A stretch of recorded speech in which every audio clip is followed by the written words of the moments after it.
Vamos a dar inicio con el primer panel de expertos de la jornada de hoy, adopción de estándares e interoperabilidad en el sector salud. Quiero invitar a Salvador Pérez, por favor, a que pase. Él es ingeniero en tecnologías de la información, especializado en gestión de proyectos de tecnología y actualmente ocupa el cargo de oficial de tecnologías de información en la Secretaría Ejecutiva del Consejo de Ministros de Salud de Centroamérica y República Dominicana en el marco del SICA-COMISCA. Un aplauso, por favor. Salvador cuenta también con una trayectoria de 20 años de experiencia profesional y ha acumulada en proyectos tecnológicos tanto con entidades gubernamentales como empresas privadas. Quiero invitar al ingeniero Rodrigo Cargua. Él es especialista en salud digital. Rodrigo es ingeniero en sistemas de información con diplomados en informática médica. Actualmente es candidato a Magister en gerencia de empresas públicas e innovación digital. Destacado miembro del Scientific Advisory Group y del grupo de investigación de salud digital en la Pontificia Universidad Católica de Quito. Es coautor de documentos normativos de salud digital en Ecuador y ha liderado implementaciones de historia clínica electrónica en el Ministerio de Salud Pública. Además, ha contribuido con publicaciones en revistas y congresos nacionales e internacionales y ejerce como docente invitado en la Universidad de las Américas y la Universidad Católica de Quito. El doctor Walter Suárez es médico, cirujano especializado en salud pública e informática médica. Lidera como director ejecutivo de estrategias y políticas de salud digital en Kaiser Permanente. Ha presidido el Comité Nacional de Salud Pública de los Estados y colaborado con la Organización Mundial de la Salud. Como presidente de la Junta Directiva de HL7 Internacional y miembro de HIMSS Américas. Contribuye también a los estándares de interoperabilidad en salud a nivel global. También es asesor del Banco Interamericano de Desarrollo y es profesor asociado de la Universidad del Bosque. De hecho, fue mi catedrático en el programa de formación Mujeres Líderes de Salud Digital y profesor invitado en la Universidad de Johns Hopkins. Un aplauso para él, por favor. Por último, quiero presentar a mi colega Alejandro Benavides. Él es ingeniero en sistemas y Global Deputy CEO de Recainsa. Es un consultor internacional especializado en agencias como PAHO y Shizu USAID, fortaleciendo los sistemas de salud en la región. Certificado en OpenHIE y X-Road, cuenta con más de 13 años de experiencia en proyectos en América Latina y el Caribe, enfocándose en estándares informáticos médicos y arquitecturas interoperables para la salud. Es cofundador y director ejecutivo de Recainsa y lidera la afiliación regional HL7 para Centroamérica y el Caribe, y él va a estar moderando este panel. Un aplauso, por favor.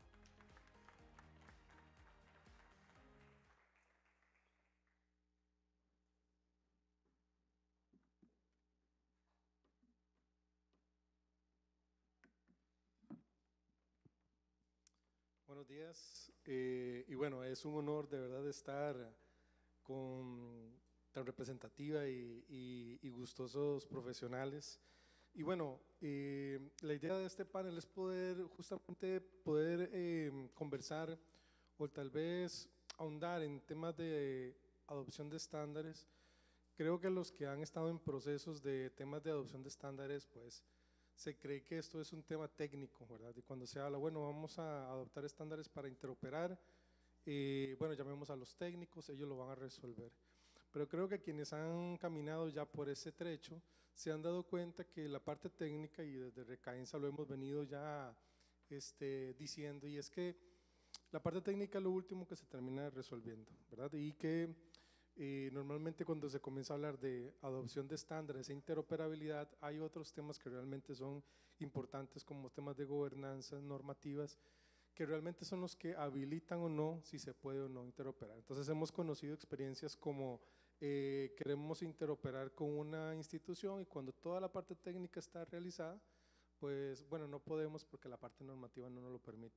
Entonces, ¿qué es la idea? La idea es justamente abordar esta conversación desde este momento, más que de la parte técnica, justamente en las experiencias, en cómo se han se ha podido sortear estos retos en las diferentes experiencias. Y para eso, pues quisiera hacer la primera pregunta al señor Salvador, ya que tiene una visión regional, siendo parte de este grupo de Recainsa, perdón, de Secomisca.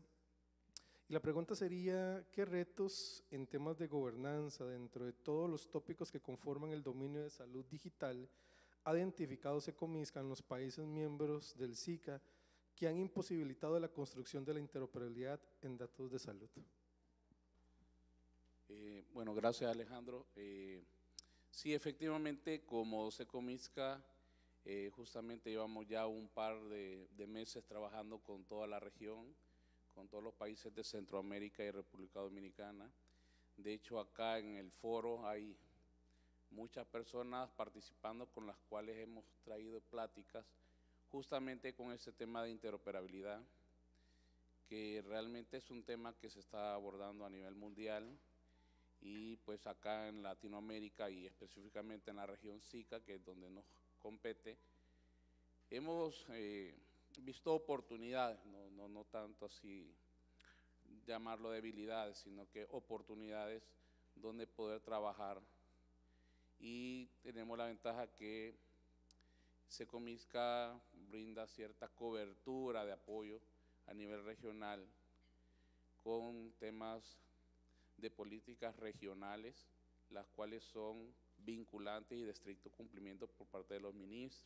Entonces tenemos un punto ahí, pero ya aterrizando a tu pregunta, realmente en la región tenemos fortalezas y debilidades como en cualquier otra región.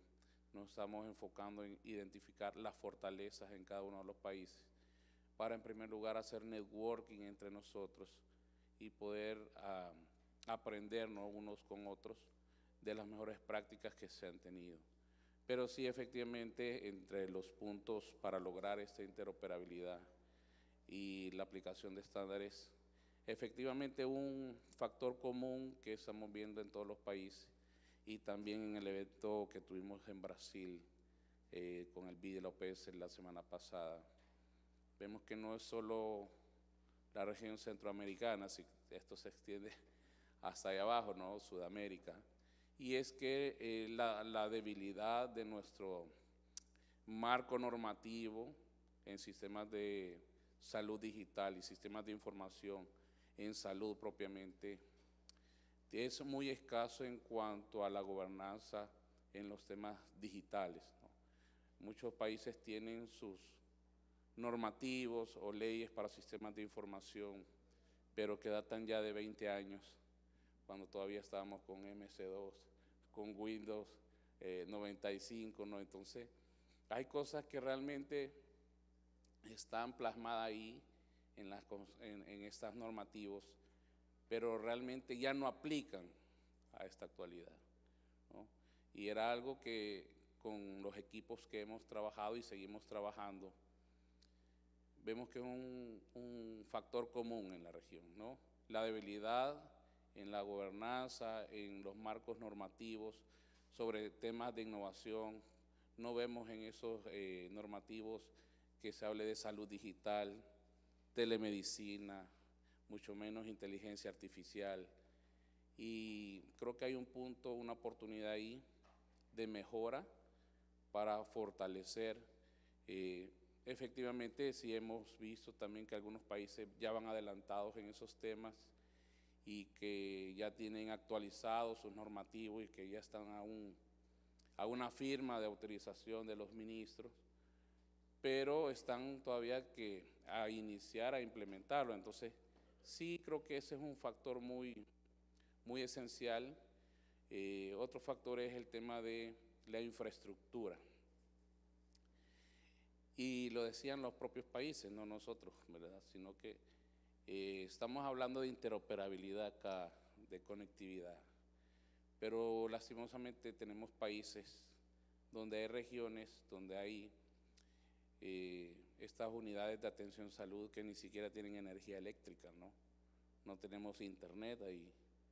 Y es una realidad que está ahí y que nos aborda, ¿no? Y alguien por ahí me decía, porque hemos estado utilizando la herramienta de madurez de Lives for Age, de la OPS, para tener una visión general de región.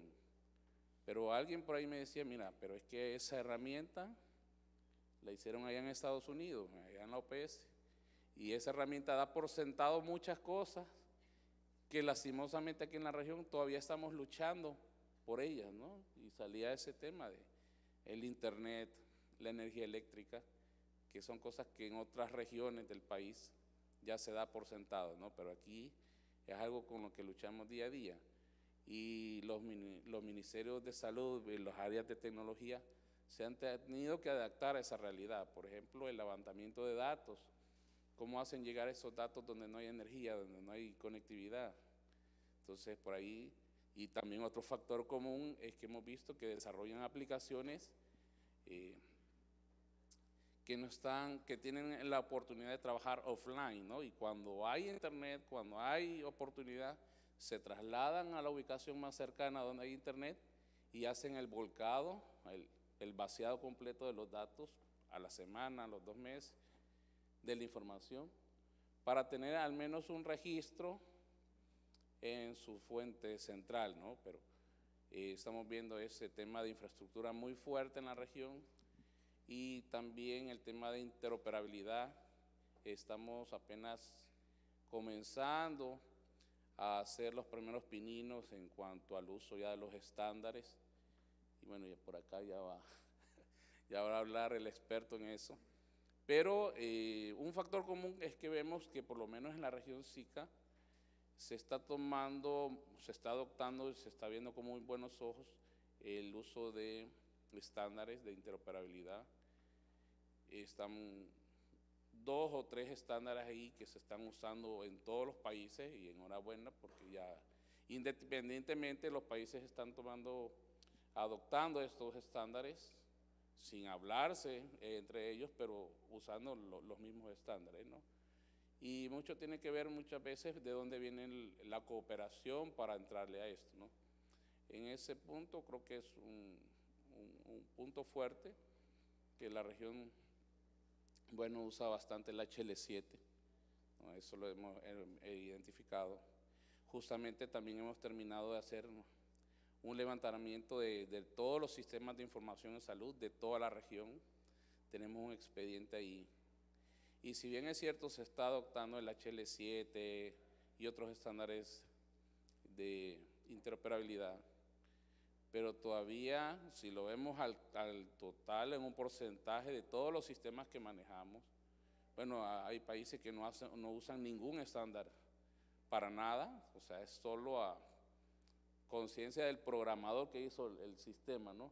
Y el médico se debe adaptar, todo el sistema de salud se debe adaptar a eso, ¿no? Entonces, ahí también hay un punto fuerte que trabajar y creo que este tipo de foros es una oportunidad grandísima de que podemos compartir, tomar las mejores prácticas que estamos implementando, que se está impulsando a nivel internacional para poderlas apropiar, ¿no? Y poderlas tropicalizar acá en nuestra región, como lo que les comentaba anteriormente. Tenemos unos issues que son propios de la región, ¿no? Pero estamos llevando como Secomisca una batuta ahí de poder orientar en un solo camino a toda la región, ¿no? Y por ahí tenemos muchas iniciativas e incluso organismos cooperantes que nos están apoyando en esto para poder encaminar por lo menos los 8 países de los que somos miembros en Secomisca, trabajar en una misma línea y por eso la participación de ellos en este foro y ir cerrando brechas en consenso y ir armando también un marco normativo regional de sistemas de información en salud, que es la visión que tenemos, y que sea de carácter vinculante y a la cual los países se puedan apegar. Y por ahí ir iniciando esa grandiosa visión de poder interoperar entre nosotros como países, ¿no? Sabemos que la tecnología están los estándares. Si juntamos a los equipos técnicos acá y los dejamos un día, seguro que interconectan, pero luego hay el gran punto de que quién va a avalar eso luego ya en la región o como países que internamente puedan interoperar. Es el gran punto ahí que muchas veces detiene las iniciativas, ¿no? Entonces, nosotros estamos trabajando en facilitar la generación de esos marcos normativos y generar consenso, ¿no? Encontrando cuáles son los puntos o los ejes de mutuo entendimiento, partiendo de eso y luego vemos qué más se agrega, ¿no? En esa carretera digital 2024-2030 que se hablaba ya con la OPS y el BID en Brasil. Y nada, bueno, paro acá, Alejandro, gracias. Muchísimas gracias, Salvador. Y justamente me llamó la atención el tema de consenso y marcos normativos, que creo que es algo muy complejo. Cuando se habla, pues obviamente regional es mucho más complejo, no digo que país no lo sea, tiene sus desafíos, y sé que Ecuador pues ha venido trabajando justamente en esa línea, en temas de interoperabilidad, ver cómo suman esfuerzos, cómo se hacen inversiones, y obviamente hablando en temas de adopciones de estándares, en temas de construcciones de arquitecturas interoperables, pues hay mucho dinamismo, ¿verdad? La tecnología va cambiando, también el cómo nosotros proponemos la adopción, justamente las discusiones en cómo adoptar y cómo operativizar, cómo habilitar todo el tema. Yo quisiera hacerle la pregunta al señor Rodrigo, justamente cuál ha sido la agenda de Ecuador en estas discusiones y sobre todo cómo han contenido perder el norte a quienes están involucrando en las mesas de discusiones para avanzar en la construcción de todos estos elementos que sugieren interoperar. Hola, buenos días. Bueno, Ecuador en los últimos 3 años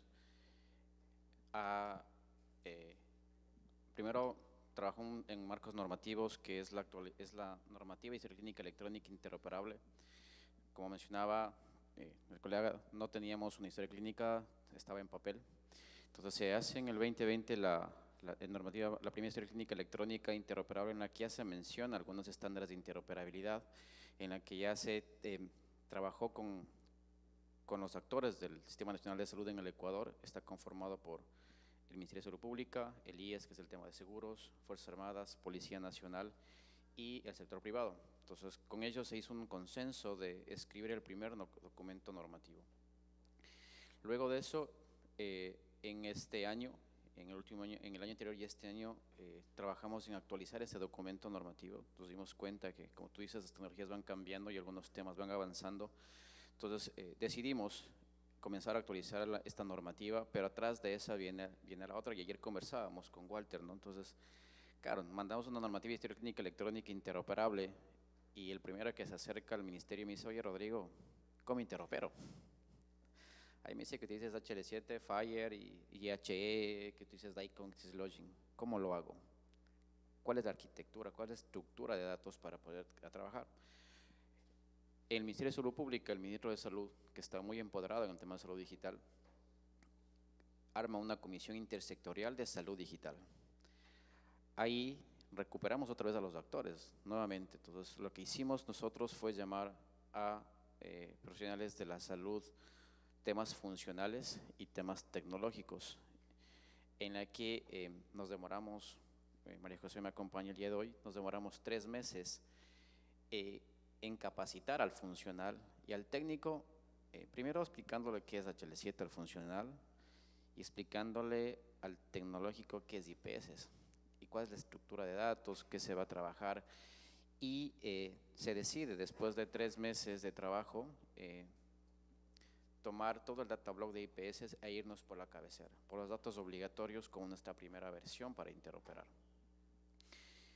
Ese documento está ya a firmas del señor ministro, en la que si ese documento sale es algo muy importante, ya se probó en el Conectathon en Chile, se ha avanzado en algunos otros temas al interior del ministerio, que son el tema de arquitectura, ya a nivel de técnico para interoperar.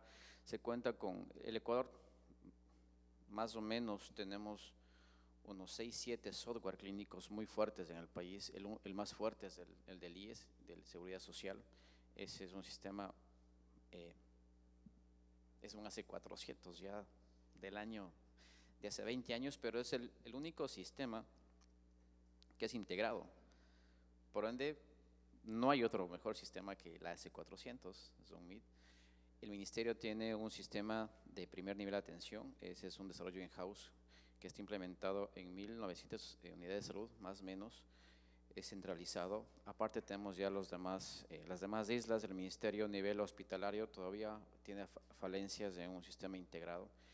Y estos estándares o esta historia clínica electrónica interoperable es la que está dando la línea a todos los actores del sistema para que comiencen a trabajar. La idea del Ecuador en un principio, y creo que se mantiene hasta el día de hoy, es que se haga un canal de comunicación en la que no afecte a los software que están trabajando atrás, sino que en la mitad comience a hacer el intercambio de información para no afectar, ¿no? Y los que están desarrollando desde cero en la normativa se menciona que eso sí, comiencen a trabajar ya con estándares desde las bases. Eso aplica tanto para los públicos y privados. Lo que nos ha ayudado mucho también a avanzar en temas de salud digital en el 2020 y también ya se publicó este año fue la Agenda Digital de Salud, que se trabajó con el BID y OPS. Ahí tenemos la hoja de ruta para los 5 primeros años, en la que se mencionan 3 fases. La primera fase es trabajar los marcos normativos de salud digital. La segunda fase es la implementación de todas las herramientas tecnológicas apegadas a estándares. Y la última fase es el mejoramiento continuo y trabajar en una siguiente hoja de ruta para 10 años. Entonces, mientras la agenda se publicaba o se lanzaba, el ministerio no ha dejado de trabajar con todos los doctores. Hemos avanzado en algunos documentos normativos, aparte de interoperabilidad, temas de telemedicina, el tema de un manual metodológico para armar guías de salud digital. El Ecuador, dentro de su marco normativo, no tiene la norma de trabajar documentos en salud digital, que es solo un problema y creo que pasa en algunos países. Cuando lanzamos un documento de salud digital normativa, el ministerio dice, no puedo lanzar, yo tengo normativas para la parte clínica, pero no para la salud digital. ¿Qué es eso?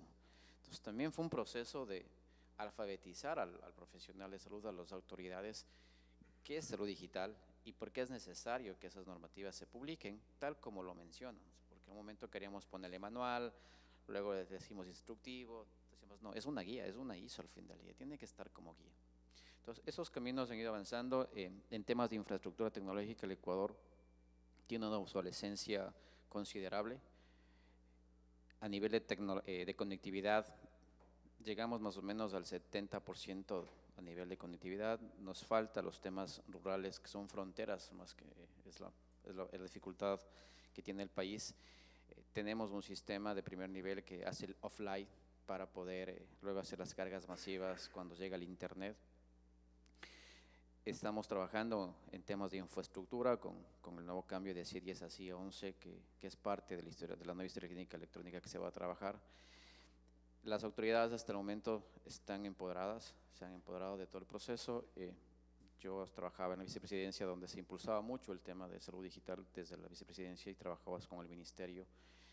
Tenemos un plan decenal, que es el marco general de gobierno de salud, en la que se menciona también el tema de unos objetivos, la historia clínica electrónica, el tema de interoperabilidad, el manejo de estándares internacionales.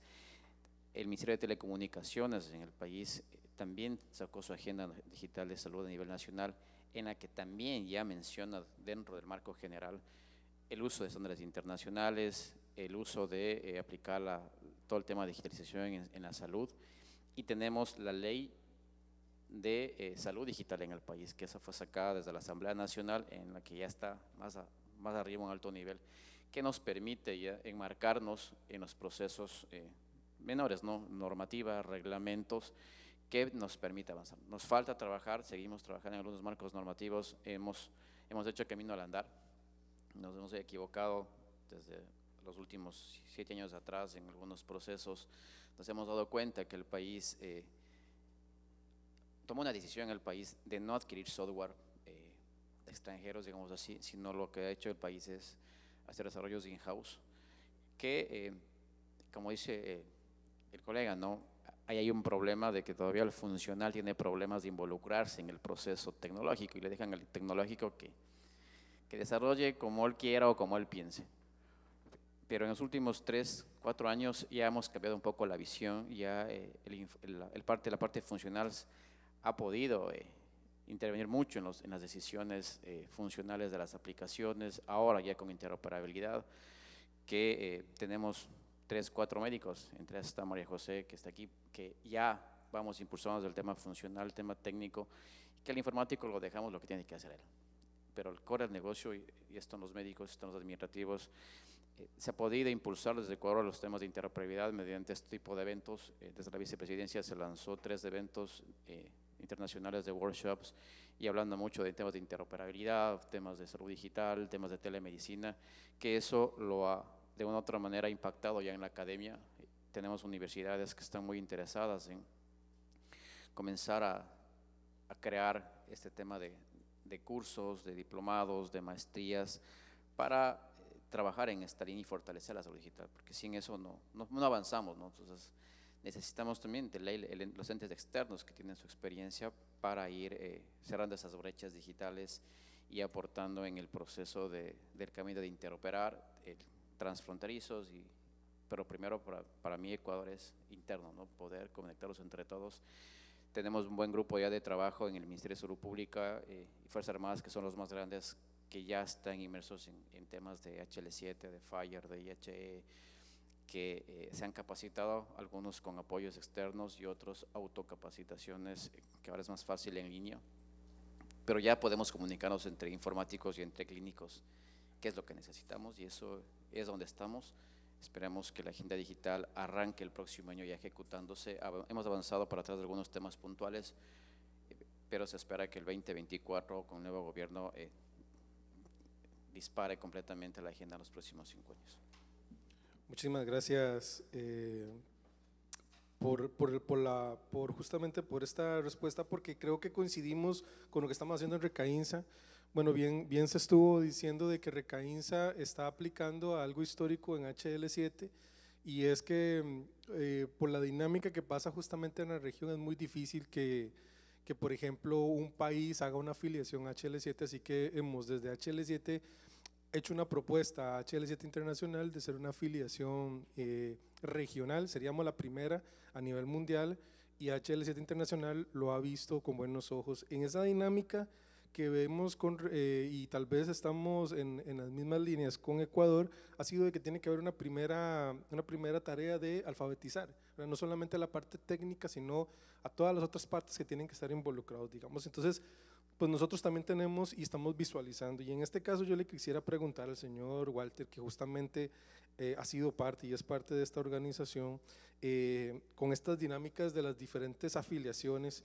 La pregunta sería, ¿qué se ha observado desde la organización de frente a los escenarios de los países de Latinoamérica como los principales desafíos en la adopción de un estándar para el intercambio de datos clínicos? Sí, bueno, muchas gracias primero que todo por la invitación, un placer estar con todos ustedes acá. Bueno, yo creo que hay que hablar, cuando se habla del estándar y de la interoperabilidad, hay que decir un par de cosas. Lo primero es, los estándares son definitivamente necesarios para la interoperabilidad. No se puede hacer interoperabilidad sin estándares. Pero la interoperabilidad es mucho más que los estándares. Hay muchas otras cosas que afectan y que tienen que ver con la interoperabilidad. Específicamente acerca de los estándares, la ventaja que tenemos es que ya se ha reconocido, ya se ha establecido, ya se tiene una serie de estándares, no hay uno único, digámoslo así, pero hay una serie de estándares que muchos países ya han considerado, muchos ya lo han adoptado, muchos lo han adoptado en forma normativa, otros lo han adoptado en forma más práctica, digámoslo así, y son estándares que tienen que ver con la codificación del dato, el conjunto mínimo de datos que hay que tener disponible para el intercambio, el estándar que lleva a la transmisión y el intercambio mismo de la información. Entonces están esos estándares como el de HL7, entre otras cosas. En el concepto de intercambio de información ya hay un paradigma nuevo, porque cuando hablamos de intercambio de información estamos hablando de mensajería electrónica, digámoslo así. Alguien me pide una copia de una historia clínica para yo ver un paciente nuevo o para que esa persona va a ver un paciente que yo voy a referir, y yo le envío un mensaje con un paquete de información de esa historia clínica. Ese es un intercambio de información basada en documentos. Uno de los elementos, pues desde luego es lo que estamos haciendo todo el tiempo hoy por hoy, pero uno de los elementos que eso implica es que estamos enviando copias de la misma información a diferentes sitios, y esos nuevos sitios van a enviárselas a otros y a otros, y en el caso mío, por ejemplo, en los Estados Unidos yo tengo más de 50 sitios donde hay historias clínicas mías y récords, y uno me manda al otro y yo le digo que le mande al otro, y estamos haciendo mucha duplicidad y mucha complejidad en cuanto a cuál es el dato real más actualizado que se tiene de alguien. Entonces ese es uno de los elementos que hemos estado haciendo, y HL7 tiene, y otras entidades tienen estándares para hacer ese tipo de intercambio de documentos, el HL7 versión 2, el HL7 CDA, versión 3, estos estándares. Algo nuevo que cambió este paradigma fue la aparición de las famosas APIs, las interfaces de programación de aplicaciones. Las APIs existían desde hace más de 60 años, las inventaron cuando se inventaron los mainframes para poder hacer interfaces entre un mainframe y una impresora, por ejemplo. Lo que tenían diferente era que eran APIs específicas y cerradas, digámoslo así. A partir del Internet y a partir del desarrollo de las apps, como decimos, y de la economía de las apps, se desarrolló un API abierto, un concepto de API abierto, donde hoy por hoy todas las empresas tienen APIs, una puertica a donde va a interactuar un app y un intercambio de mensajes.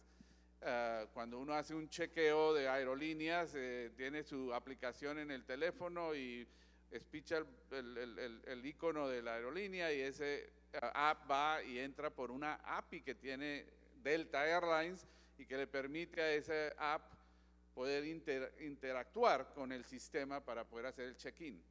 Todo eso se volvió el universo de la economía de las apps, y en salud apenas empezamos a despertarnos a los beneficios de los apps y de las APIs, y a raíz de eso se creó en HL7 el nuevo estándar, el estándar de HL7 FHIR, que es el estándar que permite cambiar el paradigma de nuevo. Y desde el punto de vista de ciberseguridad, ya digamos lo que ya es otro nivel, digámoslo así, porque la ciberseguridad ya tiene que ver con otro tipo de estructuras y otro tipo de infraestructuras de software, de aplicaciones, los firewalls y todos estos elementos que van a permitirle a una organización proteger desde luego su información.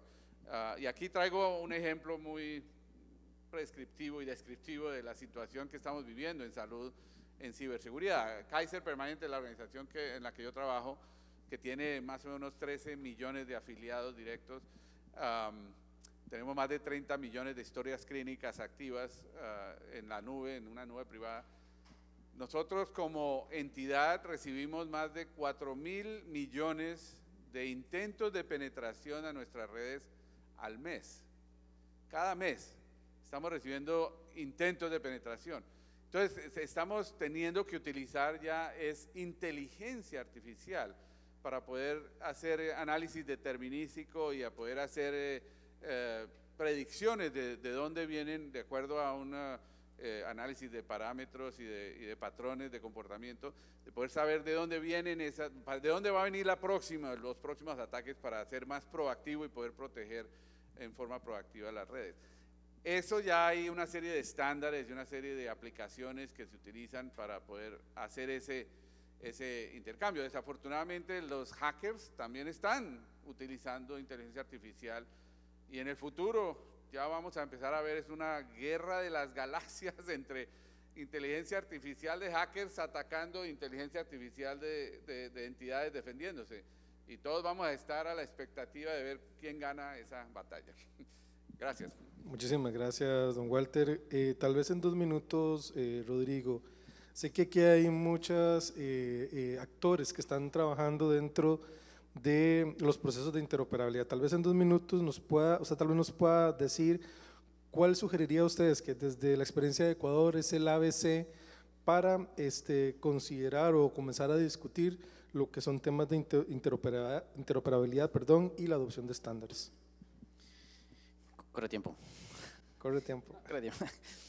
Bueno, creo que la mejor forma de adaptar o adoptar estándares es armando estos ecosistemas de cada país a la interna. Es importante agrupar a los actores de salud en un solo sitio y poder explicarles y guiarles de cuál es la forma adecuada de implementar y armar guías.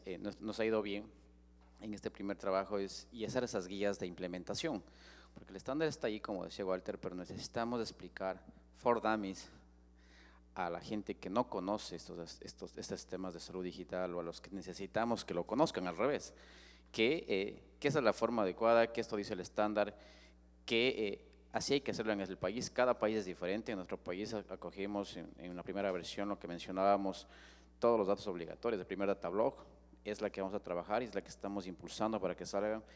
La otra es formar. Creo que la mejor forma de adoptar estándares es formar al profesional de salud en todos sus niveles, ¿no? Desde la parte administrativa hasta el gerente y el ministro, y que se empoderen de estos procesos y a corto plazo pues llegar a hacer esa famosa transfronteriza que es lo que soñamos todos, ¿no? Que nuestros datos pueden estar en cualquier lugar con la seguridad de la información.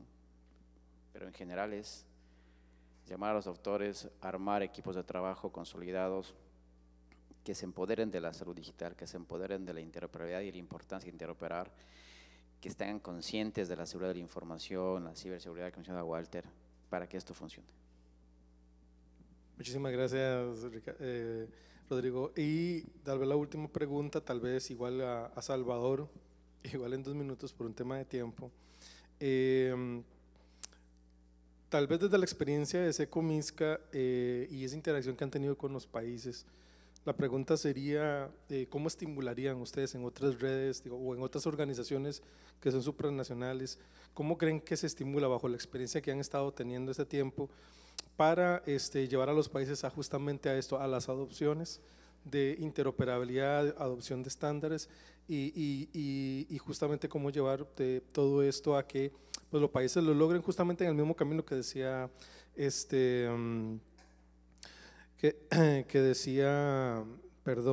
don Rodrigo, en la experiencia de Ecuador, pero llevándolo justamente a la red de Secomisca.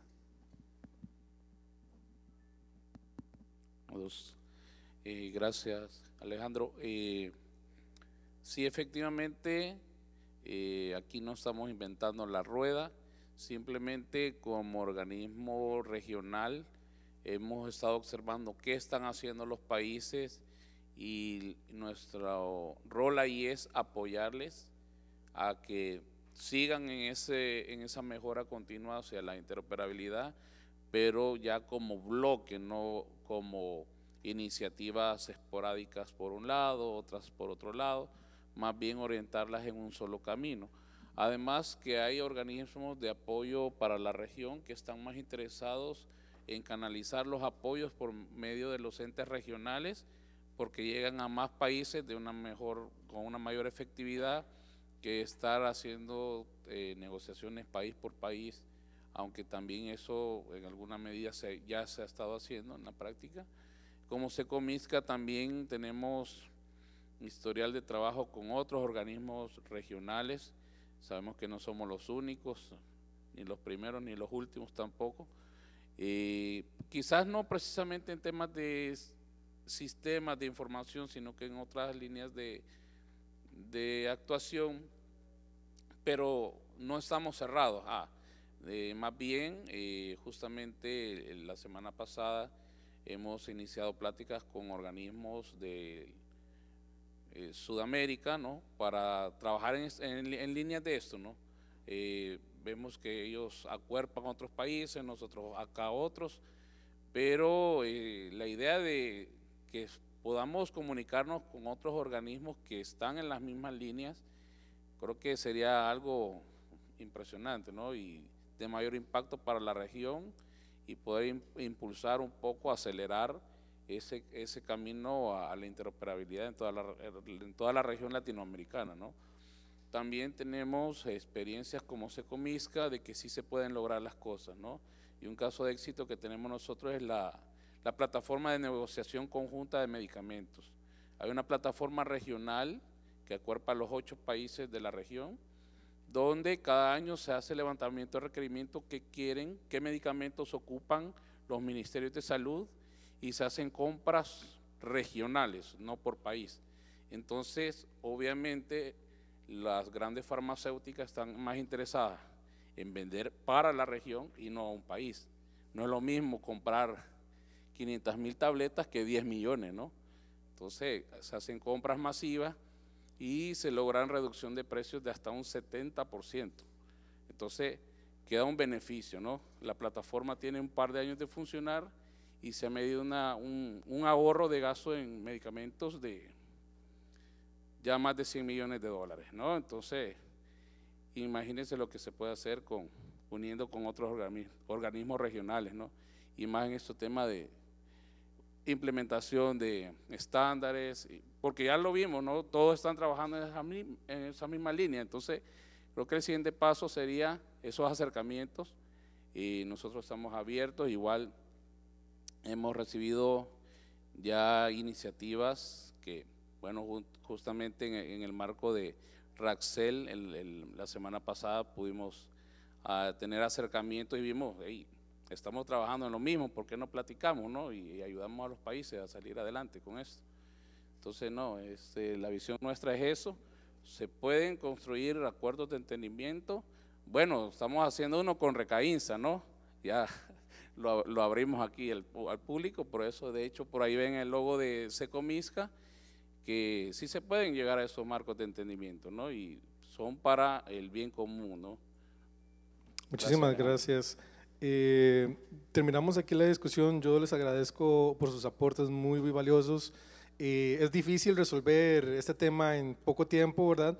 Pero creo que se comienzan a dar algunas luces en cómo se pueden ir abordando, y creo que también quedan pues los profesionales a la disposición de consultas eventualmente sobre las experiencias. Así que les agradezco, les pediría un aplauso para ellos.